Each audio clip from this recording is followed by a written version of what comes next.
દિવસથી દીવ પંથકમાં પણ સિંહ જોવા મળતા હતા, પરંતુ હવે સારી વાત એ છે કે સિંહ પરિવારને પાંજરે પૂરવામાં આખરે વન વિભાગને સફળતા મળી છે। દીવના ડાંગરવાડી ગામે રાત્રિના સમયે 2 સિંહ અને 2 સિંહણ અને 4 સિંહ બાળ એમ સમગ્ર સિંહ પરિવારે પશુનો શિકાર કરી મિજબાની માણી હતી।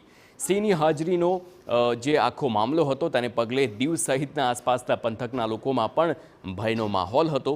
ત્યારે વન વિભાગની ટીમે નાઇટ વિઝન કેમેરા ગોઠવી સિંહ પરિવારનું લોકેશન ટ્રેક કર્યું અને અલગ અલગ સ્થળોએ પાંજરા મૂક્યા હતા અને આખરે આ પાંજરામાં એક સિંહણ અને 2 સિંહ કેદ થયા છે। તેના દ્રશ્યો આપ જોઈ શકો છો। नेसेसरी एक्शंस होते हैं वो हम लोग ले पाए। और इसके पहले भी कभी पहले भी हम लोगों ने स्ट्रे लायन को यहाँ देखा है, बट उस समय भी और उसके पहले भी कभी कोई हानि होने का कोई भी ऐसा एविडेंस हम लोगों के पास नहीं है। तो ऐसे डरने की या घबराने की कोई बात नहीं है। जो लायन है वो आना जाना करते रहते हैं। हमारे यहाँ पे भी जंगल एरिया है, दीव में भी और गुजरात में भी, तो ये नेचुरल मूवमेंट रहता है वाइल्ड एनिमल का।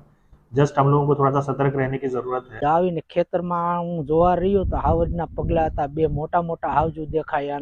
पगला उपरथी एम लागे के मोटा मोटा 2 हावजू छे। 15 दी पहेला अहींया आवेला हता। एक बाजुमां गाय मार नाखी थी।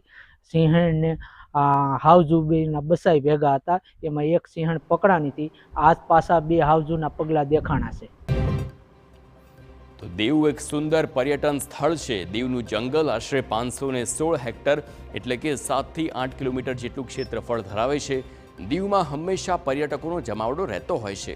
આથી દીવ આવી રહેલા પર્યટકો સિંહને નિહાળી શકે તે માટે અહીંના સિંહોના કાયમી વસવાટ માટે સફારી પાર્ક બનાવવામાં આવે તેવી દીવવાસીઓની માંગ છે।